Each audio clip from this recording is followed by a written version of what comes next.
Bienvenidos y bienvenidas a Literaturas del Mundo, el podcast número 1 de libros.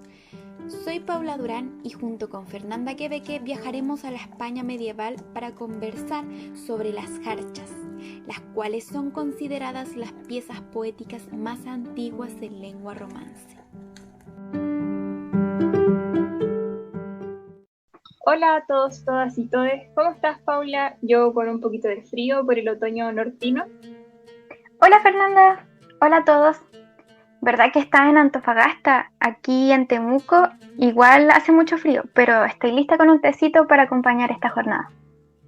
Qué rico, yo estoy con un cafecito. Bueno, para comenzar, me gustaría hablar de qué es una jarcha. Esta palabra proviene del árabe harjatu, que significa salida, lo cual es bastante ad hoc, ya que estos en literatura son breves cuerpos líricos, o sea, versos, escritos en mozárabe y ubicados al final, o sea, en la salida, de las masajas hebreas y árabes, que eran composiciones pertenecientes a la lírica de Andalucía. De hecho, estas piezas supusieron un gran descubrimiento, y en palabras del académico Pedro Martín Baños, son el primer testimonio conocido de la lírica románica europea, a diferencia de lo que se pensaba antes, pues se consideraba que las creaciones de los trovadores provenzales eran las primeras manifestaciones líricas en la península ibérica.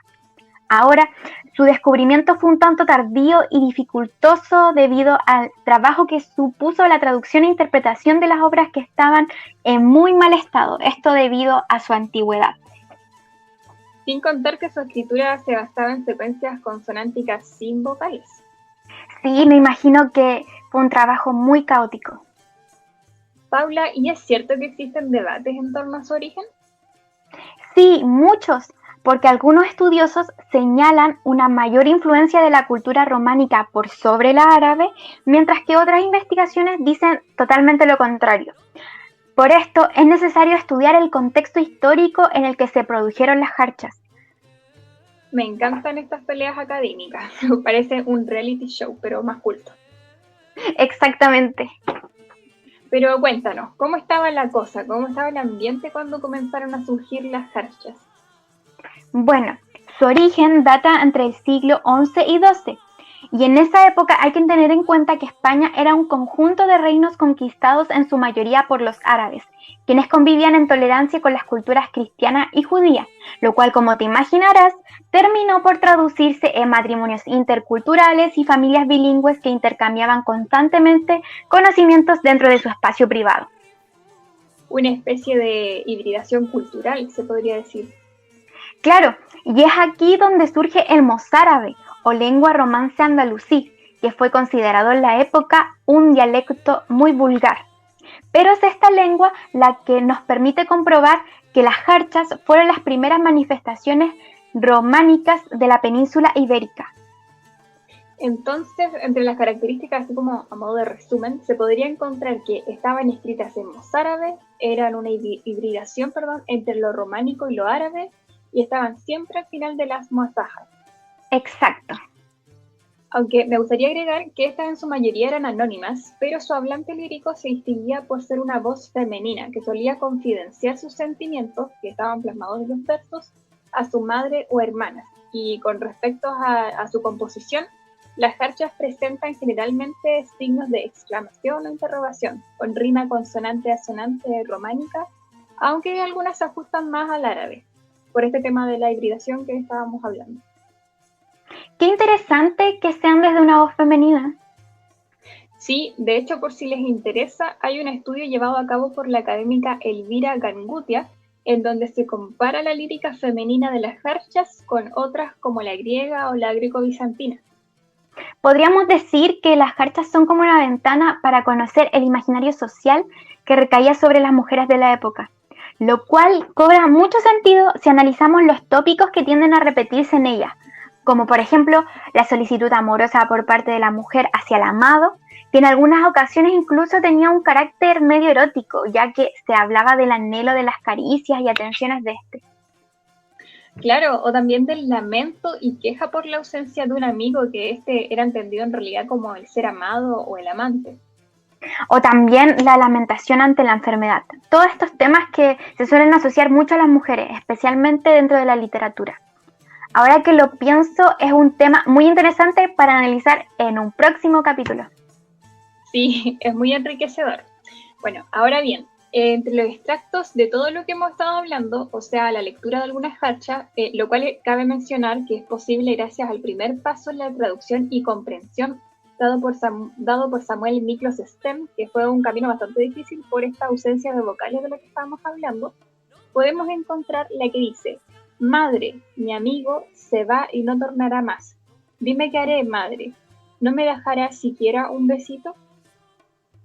En esta jarcha está muy presente la temática amorosa, específicamente la que se refiere a la pérdida. Sí, y fíjate en la presencia de la figura materna que mencioné anteriormente. Bueno, por otro lado tenemos la siguiente jarcha que se enmarca dentro del amor erótico y del deseo. Sí, sí, ven, oh Señor mío, cuando si venís aquí, la boquita roja alimentaré de besos como la paloma rojiza. Aquí igual se evidencian los tópicos que mencionábamos anteriormente.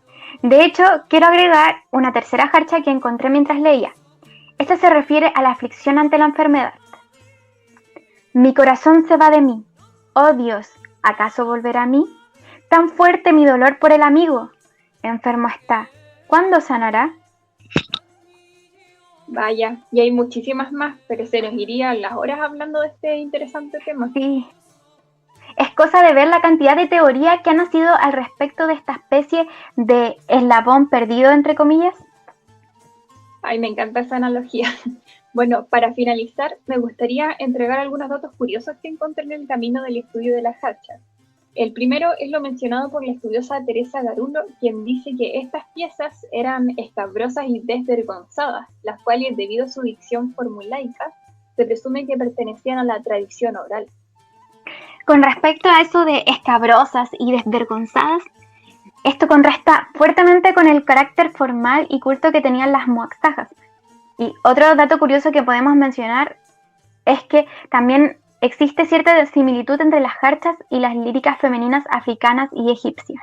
Así que ahí nos queda otro tema pendiente para conversar en un futuro capítulo. Sí, y de hecho aclarar que estas no estaban necesariamente escritas por mujeres, lo cual reafirma este interés en torno a cómo han sido escritas y representadas las mujeres en la literatura. Y los mitos que las rodean. Por último, a modo de conclusión, me gustaría mencionar que aún existen muchos enigmas en torno a las jarchas, puesto que en su investigación implica un gran conocimiento sobre las culturas que habitaban la península. Ya mencionábamos la árabe, cristiana y judía, y sobre una serie de otras disciplinas como la lingüística, lo cual constituye un enorme trabajo. De todas maneras, muchas gracias, Paula, por esta nutritiva instancia de intercambio de conocimientos. Ahora podemos leer las jarchas más allá de lo que nos enuncian. Esto es un granito de arena para la interpretación literaria. Y sin más que agregar, nos despedimos. Esperamos que hayan disfrutado esta instancia y nos vemos en un siguiente episodio de Literaturas del Mundo.